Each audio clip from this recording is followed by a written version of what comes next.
नमस्कार, प्रणाम। आई कुछ गाड़ी आगे बढ़ाई दे भाई, क्रम आगे बढ़ाए।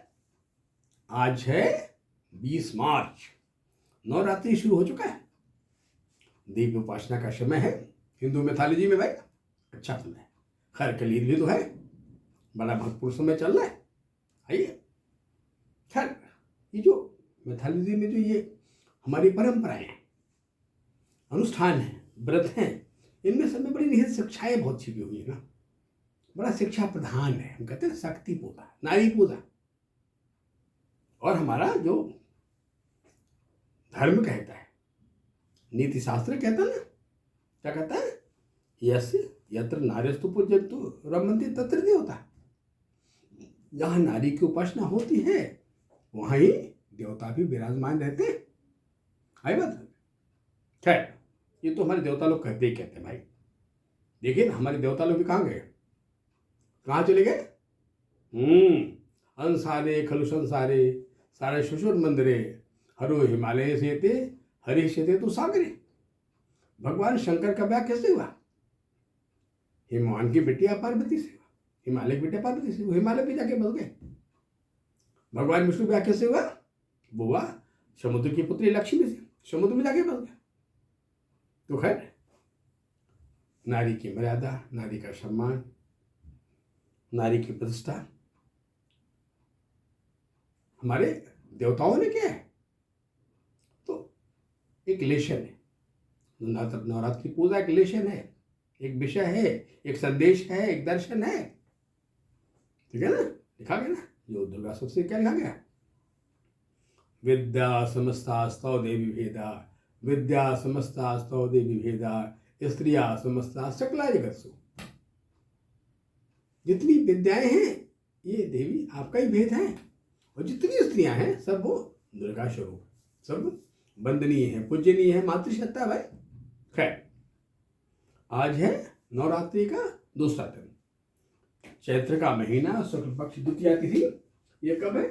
ये है 2:32 तक रात्रि में, दिन फ्राइडे है। ये रेवती नक्षत्र है, ये नक्षत्रों का अंतिम नक्षत्र है रेवती। ये है आज रात में 2:32 तक। ब्रह्म नाम का योग है और अंध नाम का योग है। खैर आज बुध मार्गी हो गया, बकरी चल रहा था मार्गी हो, ये पॉजिटिव चेंज है बुध का मार्गी होना।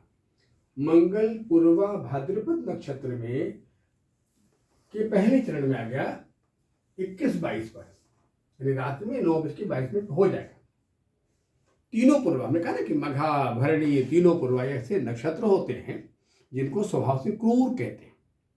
है बात। और जो क्रूर होते हैं उनमें संवेदना बहुत कम होती है। तो मंगल पूर्वाभाद्र पहले चरण में आ गया, यानी मंगल का अग्रेशन बढ़ गया। संभालने वाला शनि अस्त चल रहा है, यानी जो युद्ध चल रहा है तमाम देशों के बीच में, ईरान, अमेरिका, है बात, इजराइल, और जो तमाम हमारे युद्ध देश प्रभावित हो रहे हैं कि जहाँ जहाँ अमेरिका के सेल्टर्स हैं उन पर ईरान अटैक कर रहे हैं। ये पहले सारी जो आक्रमण हो रहे हैं ना, इनका एक ही उद्देश्य है, उसे कहते हैं ऊर्जा। ऊर्जा ऊर्जा आधारभूत है, क्योंकि जो ऊर्जा का वर्तमान संरक्षक है, वर्तमान रक्षक, वो कहीं कमजोर है। अब ऊर्जा का रक्षक है कौन भाई? ये तो पहले जाना जाए। जब हम ऊर्जा की बात करते हैं तो बोध होता है आग्नेय शक्ति का। कोई जितनी ऊर्जाएं हैं सब आग्नेय हैं, गर्म हैं, और इनको जो रिप्रेजेंट करता है उसको मंगल ही तो कहते हैं। और मंगल लंबे समय से बड़ा चल रहा है, कमजोर चल रहा है, अभी भी कुंभ राशि में चल रहा है बुध के साथ ही। तब अस्तित्व की लड़ाई छिड़ जाती है जब शनि मंगल को संभालने में या प्रतिक्रिया देने में कमजोर पड़ जाता है। शनि बड़ा कमजोर हो जाए, पहले तो शनि के अंश ही बड़े कमजोर थे। मीन राशि में था, एक ऐसी राशि में था जहाँ शनि बहुत मजबूत होता नहीं, और कुछ अंश बढ़े तो अस्त हो गया। तो कहीं कहीं जो ये युद्ध की विभीषिका है, जो विभत्स अवस्था है ना, ये बढ़ती जा रही है, अभी बढ़ती ही जाए। ये अप्रैल के 19-20 तक तो काफी तक बढ़ा रहेगा। हम भी उससे अछूते न रह जाएंगे, हमारे देश में उससे प्रभावित कहा जाएगा, क्योंकि हमारे बॉर्डर बहुत सारे देश हैं जो हमसे जुड़े हुए हैं। और हाँ, चेहरों की पहचान बड़ी सी हो जाए कि जो देश आपस में मित्रता की बातें करते, कौन कितना मित्र है, किसका शत्रु है, ये बातें मालूम हो जाएंगी। अभी जो युद्ध का वर्चस्व है, युद्ध की जो क्षति है, जो भयावहता है, ये भी बढ़ता ही जाएगा। खैर, आइए हम एक नए विषय की शुरुआत करते, तो उसमें बातें कर लिया जाए। नया विषय क्या? नया नहीं, विषय तो बहुत पुराना भाई, ज्योतिष का ही विषय है। आइए, ज्योतिष दर्शन क्या है, ज्योतिष का रहस्य क्या है, और ये रहस्य कितना रोमांचकारी है। आइए, अमन हम कहते हैं ना कि जीवन क्या है, एक हमारा प्रकृति का उपहार है। वो जो प्रकृति है वो हमारी मातृसत्ता है, हमारी पृथ्वी है, और पिता आकाश है, अंतरिक्ष है भाई। माता आधारभूत सत्ता है। लिखा गया ना कि तमस रजस सत्व गुणवती, माता प्रकृति प्रधान, जैसी जननी भावना वैसे हो संतान। तो माँ का जो बेसिक कॉन्स्टिट्यूशनल नेचर होता है ना, प्रकृति स्वभाव आधारभूत, वो क्या होता है? वो तमस है, रजस है या सत्वगुण है, तमोगुण, रजोगुण है, सत्वगुण है। संतानें वैसे ही पैदा होती है। बहुत से गुण दोष लेके हम माँ के पेट से पैदा होते हैं। और कहा गया, मैंने बार बार कहा है कि जीवन की पहली पाठशाला हमारी माँ, पहला गुरु हमारी माँ, पहली सुख की अनुभूति हमारी माँ। ये मातृसत्ता बहुत महत्वपूर्ण है, बहुत महत्वपूर्ण है। अतः हिंदुस्तान की धरती पर, भारत की धरती पर, भारत भूमि पर, इस रत्नगर्भा वसुंधरा पर इस बात का बहुत जोर दिया गया कि नारी सत्ता का सम्मान हो। बहुत जोर दिया गया, यही हमारे संस्कारों की आधार जननी है, ये हमारा भविष्य है। जो संतान इससे पैदा होंगे, संतानों की शिक्षा से ग्रहण होगी, संतान इससे पैदा होंगे। कहीं मातृसत्ता ही बिगड़ गई तो अच्छे संतानों का कामना हम कैसे कर सकते हैं? अतः बहुत सारे नियम, कानून, व्रत आदि बनाए गए, उसमें नारियों की बड़ी प्रधानता दी गई है। आइए हम कुछ और आगे बढ़ते हैं और बातें करते हैं। आइए, हमने कहा कि एक चार्ट बनता ना, वैसे तो पहले ये वृत्ताकार बनता था, क्योंकि हमारी पृथ्वी वृत्ताकार है। आइए, और हम कहते थे देखो भाई, जो हमारे पुरुषार्थ वो कहाँ कहाँ कैसे स्थापित हैं, या उनके कार्य करने की प्रणाली कैसी है, उनकी विषमता कैसी है, उनका अपोजिशन कैसा है बात। जो अपोनेंट है वही कंपोनेंट, जैसे रात का दिन, दिन का रात, स्त्री का पुरुष, पुरुष का स्त्री, शाम का सुबह, सुबह का शाम, ये हमारे जो विपरीत है ये कंपोनेंट है। अतः जितनी आवश्यकता हमारे सकारात्मक का है, उतनी ही आवश्यकता हमारे विपरीत का भी है। रामायण के निर्माण में प्रभु राम मर्यादा पुरुषोत्तम का बहुत रोल है।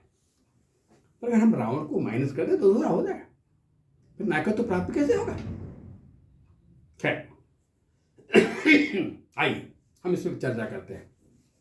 मैंने कहा जो सबसे ऊपर का इलाका है ना, ये इलाका है जिसको हम कहते हैं धर्म, इसे कहते हैं अर्थ, जिसे कहते हैं काम, जिसे कहते हैं मोक्ष।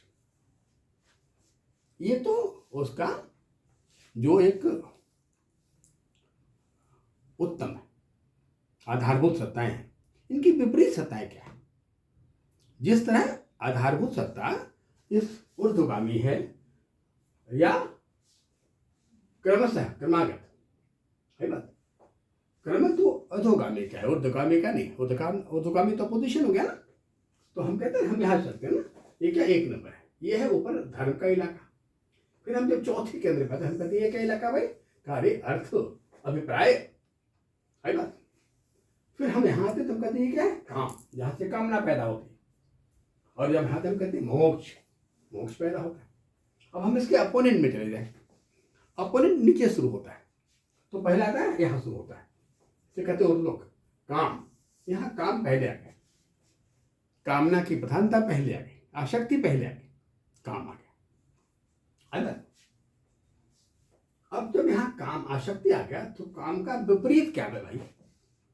कहा काम का जो विपरीत है उसे कहते हैं निष्काम। निष्काम कहते हैं बात, सकाम, निष्काम। हम निष्काम कहते हैं जो कार्य सम्यक भाव से किया जाए, जिसमें परिणाम की कामना न हो, है बात, सौहार्दपूर्ण किया जाए, है बात, जो एक आसक्ति से मुक्त हो, है बात, उसे हम निष्काम कहते हैं, निष्काम भाव। जैसे विद्यार्थी परीक्षा दे रहा है लेकिन वो बड़ा फ्री है कि परिणाम उसे पता नहीं है, उसने कहा मैं विद्यार्थी हूँ, पढ़ना मेरा कर्तव्य दायित्व है और परीक्षा हमारे पढ़ाई का उद्देश्य है, विषय है ना, हम परीक्षा दे रहे हैं, परिणाम क्या होगा मुझे पता नहीं, कि मैं ऑब्जर्वर एग्जामिनर नहीं हूँ, मैं तो भगवान भी नहीं हूँ। तो निष्काम भाव, ये दोनों बड़े महत्वपूर्ण, और ये जीवन की बड़ी आधारभूत सत्ता की ही मातृसत्ता है जो नीचे का इलाका है, जो काम में हमें प्रयोजित करती है, वो हमारी ये नीचे की सत्ता है, इसे काम सत्ता कहते हैं, बात। अब हम उल्टा चलते हैं, उल्टा चलते हैं माने हम इधर चलते हैं, फिर आ गया सेकंड वाले पार्ट आ गया काम, फिर आ गया क्रोध। जहां मोक्ष है वो क्रोध है, क्रोध मोक्ष का शत्रु है, और काम का जो आसक्त रूप है उसमें क्रोध पैदा होता है, क्योंकि कामासक्त व्यक्ति को विघ्न नहीं मंजूर है ना, विघ्न नहीं पसंद है, उसमें अगर विघ्न आए तो उसे क्रोध पैदा होता है। वो कामासक्त जानवर हो, इंसान हो, मनुष्य कोई भी हो, कोई कामासक्त हो, मानो किसी में मदिरा की बड़ी आसक्ति है, वो मदिरा पान में जा रहा है और आप इसको रोक दिया तो बड़ा गुस्सा आएगा, मन इसको मैंने चाकू मार दिया जाए, उसे रोकना मंजूर नहीं होगा, स्वीकार्य नहीं होगा। तो कामा क्रोध प्रजयते, काम से क्रोध का जन्म भी होता है, बात। अतः क्रोध मोक्ष के मार्ग का प्रमुख बाधक है। मोक्ष क्या है? फ्री, जो बंधनों से मुक्त हो गया ना, तो बंधनों में नहीं है बात, वो मोक्ष है। जो ये जानता है कि जीवन की उत्पत्ति मृत्यु के निमित्त है, पैदा हुआ और ये तय होगा कि जो जीव पैदा हुआ ना वो कहाँ के लिए पैदा है, कहा भाई मरने हेतु पैदा हुआ, मृत्यु के निमित्त पैदा हुआ। ये जो भाव है, ये भाव क्रोध को नाश करता है। जब लगता है कि साहब अरे हम तो एक पथिक हैं, एक यात्रा पे निकले हैं, तो जितने हमारे सहयात्री हैं कुछ क्षणों का साथ है, कुछ समयों का साथ है, यहाँ का परमानेंट को आया नहीं, सब रहने आए हैं, तो बड़ी मिठास मधुरता है कि मिल लिया जाए। जैसे विदेशों में दो अगर स्वदेशी मिल जाए तो कितना प्रेम हो जाता है, उसी प्रकार अगर यह भाव आ जाए कि यहाँ किसी की सत्ता अस्थायी नहीं, अतः जो हम अस्थायी सत्ताओं के लिए हम दम बनाते हैं, युद्ध करते हैं ना, मेरा घर तेरा घर, मेरा खेत तेरा खेत, छोटे से खेत के मेट की लड़ाई थी और कितने खानदान खत्म हो गए, भाई भाई रिश्तों में बड़ी वैमनस्यता पैदा हो गई। तो क्रोध जो बड़ा शत्रु है, क्रोध आगे जब बढ़ता है तो फिर क्या होता है, हमारे अंदर मद पैदा होता है, मद मद प्राइड, अहंकार, मेरे समान कोई नहीं, मेरे बराबर कोई नहीं। जहां मद आ गया वहां धर्म स्वतः नष्ट हो जाता है, वहां धर्माधता हो जाती है, धर्म गायब हो जाता है। क्योंकि धर्म हमें सौम्य बनाता है, धर्म हमें जीवन के प्रमुख यथार्थ का, उद्देश्य का बोध कराता है कि जीवन किस लिए, काहे के लिए। अगर हम मनुष्य हैं, तुम्हारे मनुष्यता का धर्म क्या है, ये बोध कराता है। और धर्म को धारण कर कार्य करना या जीवन जीना बहुत बड़ी तपस्या, बहुत बड़ी साधना, बहुत बड़ी उपलब्धि है। एक नेकदिल, एक अच्छा इंसान बनना, इंसानियत के धर्मों का पालन करना, मानवता के धर्मों का पालन करना, ये बहुत बड़ी उपलब्धि है बात। इसी क्रम में आगे बढ़ते बढ़ते बढ़ते हम यहां आ जाते हैं। यहां क्या है, यहां दो चीजें, एक को अर्थ कहते हैं। सामान्यतः अर्थ का अर्थ हम सभी लोग कामन्या धन से लगा लेते हैं। अरे साहब मेरी आर्थिक स्थिति बड़ी कमजोर चल रही, अरे साहब हम उसके लिए बड़े परेशान हैं, अरे साहब अर्थ का संचय नहीं हो रहा, अरे साहब पैसा तो रुक ही नहीं रहा है। मेरी समझ में नहीं आता है ये जो अर्थ का संचय एक पढ़ा लिखा बुद्धिमान व्यक्ति करता है तो कितना चिंतनीय विषय होता है, कितना विचारणीय विषय होता है। अर्थ का संचय किस हेतु तो पता, या तुमने अगर अर्थ को संचित कर भी लिया तो क्या वो तेरे काम आएगा, तेरा रक्षक बनेगा, तुझे उसे लाभ मिलेगा, कहीं तेरा शत्रु तो नहीं बन जाएगा। अरे देख ले भाई, थोड़ा तो शिक्षा ले ले। कैसे शिक्षा ले ले? कहा जरा सोच ले भाई। दातव्यम भोक्तव्यम, ये धन विषय संबंध कर्तव्य, ये जो धन है ना, ये धन है, ये दातव्य, देने के लिए, भोक्तव्य, भोग करने के लिए है बात, अच्छे कार्यों में खर्च करने के लिए। ठीक है, तू देख ले। बस से हम मधुकार, उन मधुमक्खियों को देख लो ना, क्या करती है वो? शहद को इकट्ठा करती है, मधु को इकट्ठा करती है, संचित करती है अपने मधु को, कि जब वर्षा ऋतु आएगी तो अच्छा है, उस समय तो कुछ भोजन मिलेगा नहीं, निकलना मुश्किल होगा, हम उस ऋतु में इसका सेवन कर लेंगे। सुरक्षित, भविष्य की सुरक्षा, भविष्य के लिए तो सुरक्षा है। पर परिणाम क्या होता है? परिणाम ये होता है कि कोई आ जाता है और उसकी उस छत्ती में आग लगा देता है। शहद तो मिले नहीं बेचारी को, आग लग गया, मधुमक्खियां जल गई, उनके अंडे जल गए और मधु भी कोई छीन ले गया, उठा ले गया। उसके संचय का परिणाम तो ही रहा ना, बचाओ, इकट्ठा करो, बचाओ बचाओ बचाओ बचाओ। यह भाव यही काम करता है। लेकिन जब यह भाव उत्कृष्ट भाव में होता है, उत्तम भाव में होता है, स्वस्थ भाव में होता है, क्या करता है? वो जीवन के उद्देश्य को, अर्थ को, किस हेतु जीवन है, जीवन का मकसद क्या है, इसका बोध हो जाता है। और तो उसको सद कार्यों में लगाने की चेष्टा करता है बात। बिल्कुल वैसी कि नाव में पानी इकट्ठा हो गए तो नाव पानी को ले जाता है, भाई नाव तो डूब जाएगी। जो जल बाढ़े नाव में, घर में बाढ़े नाव, दो हाथ होना चाहिए एक सज्जन को काम है बात, उन्हें स्थित है। खैर, तो पहली बात, और उसी में आ गया फिर आया लोभ। लोभ बड़ा खराब दुश्मन, बड़ा खराब शत्रु है लोभ, लालच, तमाम सारी बुराइयों को जन्म देने वाला, झूठ मिथ्या को जन्म देने वाला है बात, तकलीफों को बढ़ा देने वाला, अपने परायेपन को जन्म देने वाला, ये मेरा, ये तेरा, ये अपना, ये पराया, और हमारे जीवन के सुख को छीन लेता है। लोभी व्यक्ति कभी सुखी हो ही नहीं सकता। कि यहां तो लिखा गया ना, संतोषान्न परम सुखम, सुख है क्या? कहा संतोष। चाहे दो रोटी मिलाए, कहा भगवान का प्रसाद है, बड़ा स्वादिष्ट है, परम सुख है। वहां तो खड़रस व्यंजन है, बड़े परेशान है कि साहब अभी तो मिला, शाम को क्या खाएंगे? वर्तमान का उपभोग भी नहीं कर रहे अभी, और भविष्य की चिंता परेशान की जा रही। अतृप्ति ही, क्योंकि लोभी आदमी हमेशा अतृप्त होता है, वो कभी प्राप्त को सेलिब्रेट नहीं करता है, वो अप्राप्य की तरफ ही देखता है। देखो ये मिला तो ये नहीं मिला, और पूरा जीवन हमारे कष्ट कर आता है। वैसे तो ज्योतिष के सिद्धांतों में हर चीज के, हर पाठ के चौकीदारी की पूरी व्यवस्था की गई है, पर हम तो उसकी सीमाएं भी तोड़ देते हैं। तो कहता है देखो भाई, जब बात जल की होती है, इस क्षेत्र की बात होती है, तो हम सबसे पहले यहाँ मीन राशि रखते हैं, 12 नंबर रखते हैं। मीन क्या है? जला प्रधान। 12 के अंत शून्य, तो हम शून्य से शुरू करते हैं, जीरो से शुरू करते हैं, कि जीवन का जो विकास है, जो शुरुआत है, वो शून्य से है, ब्लैक होल से शून्य। शून्य क्या है? समुद्रवत, समुद्र की तरह गहरा है शून्य, अनंत है शून्य, कोई सीमा नहीं शून्य का। शून्य में संपूर्ण आ गए, शून्य में पूरा आकाश आ गया है बात।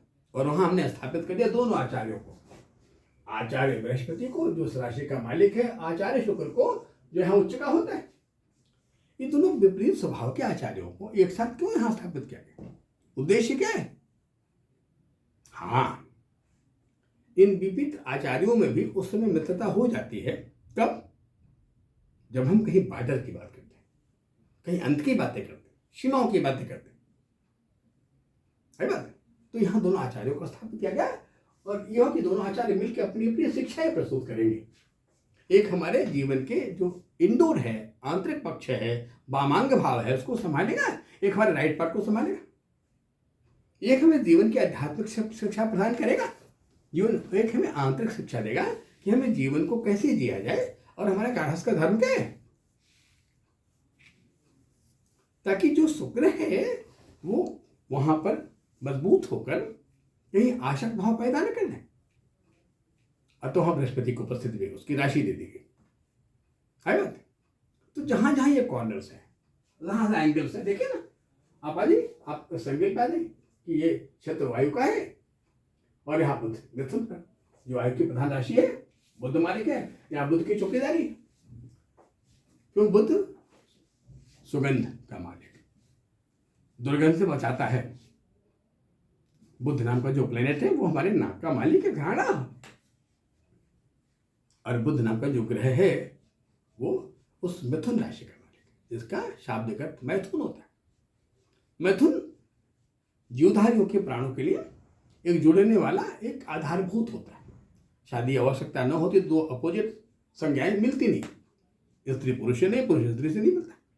और ये सब में है, वो सब मनुष्य में नहीं, जितनी जीवधारी सब में है। और ये कासा प्रोडक्शन है, बड़ी विचित्र कथा है, आधार है, कथा नहीं आधार है, विचित्र है कि ये वैसा प्रोडक्शन भी है। और हमसे प्रेम से जब जुड़ते हैं तो एक अच्छी मैत्रिता प्राप्त हो जाती है, हम बड़े कंपोनेंट बन जाते हैं।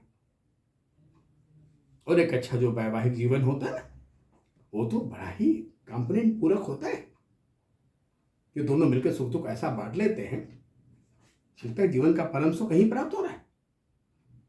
और कहीं गड़बड़ हो गया, उल्टा हो गया, तो बड़ी लड़ाइयां हो जाती है पति पत्नी। और अब तो खैर वैवाहिक जीवन का पार्ट बड़ा खराब होता जा रहा है, दिन पर दिन देखा जाता है। खैर ये विषय लंबा, कल भी हम इस पर बात करेंगे, इस विषय पर। अभी हम विदा लेते हैं आज यहीं पर, कल और हम इस पर चर्चा करेंगे। तब तक के लिए हम विदा लेते हैं, ठीक है। नमस्कार, प्रणाम।